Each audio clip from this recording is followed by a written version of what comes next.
চোখের পানি ফেলে আল্লাহকে বলো, মাওলা বহুদিন তোমাকে নারাজ করেছি, আজ ওয়াদা করছি আর তোমাকে নারাজ করব না। আল্লাহ বলবে, বান্দা আমি এখনই তোর পেছনের সব মাফ করে দিলাম।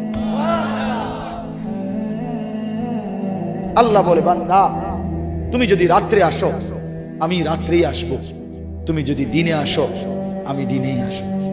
গুনাহ নিয়ে আসবা মাফ চাইতে রাতে, আমি আল্লাহ মাগফিরাত নিয়ে আসবো রাতে। তুমি আসবে যখন আমি আসবো তখন।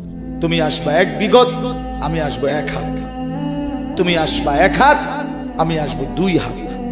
তুমি আসবা হাঁটতে হাঁটতে, আমি আসবো দৌড়তে দৌড়তে।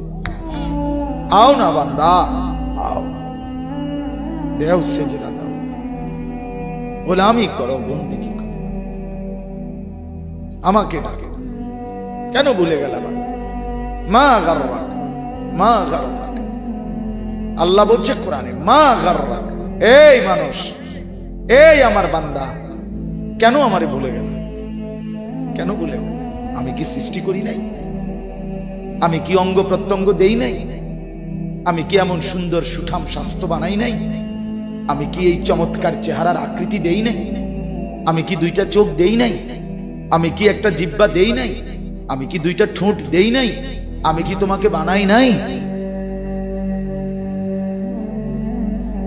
বলে বলো না ছেলেরা, উত্তর দাও ভাই। রাত গভীরে উত্তর দাও। গভীর রাত, এখন কোটি কোটি মানুষ ঘুমায় গেছে। তুমি এখন বলো ইনসাফের সাথে, কত নারী দেখলে শখ মিটবে? কত উলঙ্গ ছবি দেখলে তোমার তৃপ্তি হবে? হ্যাঁ, মোবাইলে কত নগ্ন ছবি দেখলে তোমার আউশ মিটবে? বলো ভাইয়া, বলো বলো বলো, একটা ছেলে বলো। পৃথিবীর কত লক্ষ নারী দেখলে তোমার আর দেখতে মন চাইবে না? কত উলঙ্গ ছবি দেখলে তোমার আর মন চাইবে না?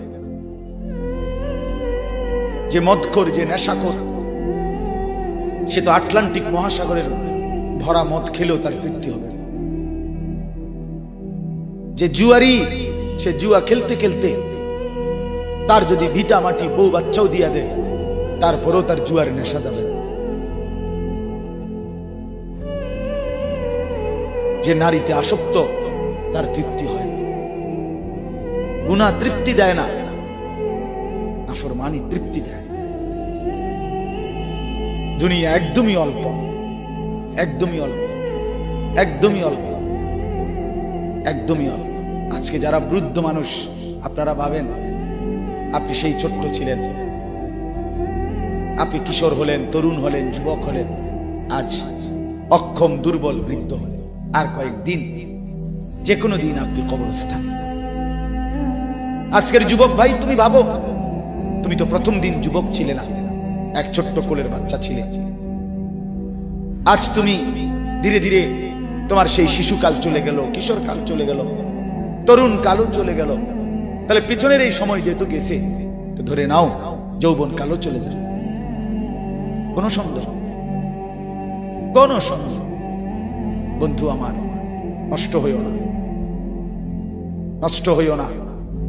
জীবন বড় দামি, সময় বড় দামি, হায়াত বড়ই দামি। এত সুন্দর যৌবন নষ্ট করে দিও না। হাদিসের মধ্যে আছে, আল্লাহর নবী সাল্লাল্লাহু আলাইহি সাল্লাম বলছিলেন, লাকাদ হামামতু আন আমুরা ফিতিয়াতি, আমার মন চায় আমার যুবকদেরকে সঙ্গে নিয়ে আমি ঘরে যারা নামাজ পড়ে আমি তাদেরকে বের করে আনি, অথবা আমি তাদেরকে আগুন দিয়ে ঘর সহ জ্বালিয়ে দেই। নবীজির হাদিস এটা। নবীজি বলছে, আমার ইচ্ছে জাগে আমার যুবক সঙ্গীদেরকে নিয়ে আমি মুসলমানের ঘরে ঘরে গিয়ে বেনামাজি ঘরে নামাজ পড়ে তাদেরকে টেনে হিচড়ে বের করে আনি। কথা ছিল এই, কথা ছিল যুবক সমাজ গড়বে, কথা ছিল যুবক মানুষকে আল্লাহর দিকে ডাকবে, কথা ছিল যৌবনকাল আল্লাহর জন্য ওয়াকফ করবে। আজ দিয়া দিছে নারীর কাছে, জিনার ব্যভিচারের কাছে, মদ আর জুয়ার কাছে, মোবাইলের কাছে। আস্তাগফিরুল্লাহ, আস্তাগফিরুল্লাহ, আস্তাগফিরুল্লাহ। এক নারী এত দরকার, এক মেয়ে এত দরকার যে দুনিয়া ভুলতে হবে, আখিরাত ভুলে যেতে হবে, সমাজ ভুলে যেতে হবে। এক নারীর মধ্যে এতটা কি হয়ে গেল যে এটার পিছনে সারাক্ষণ সময় দিতে হবে? এটা কি এমন আশ্চর্য বস্তু? নারী আর পুরুষের, স্বামী আর স্ত্রীর মিলনেই তো পৃথিবীর সেই আদম হাওয়া থেকে এই পর্যন্ত মানুষের ধারাবাহিকতা। এটা তো একটা স্বাভাবিক প্রক্রিয়া। হাজারো কোটি মানুষ পৃথিবীতে স্বামী আর স্ত্রীর পবিত্র বন্ধন হইছে, তো সেটা তুমি একটু অপেক্ষা করলে তোমার জীবনও আসবে। কথা বলেন না কেন? এটা একটা সহজ বিষয় না। আল্লাহ তাআলা আমাদেরকে বুঝার তৌফিক দান করেন।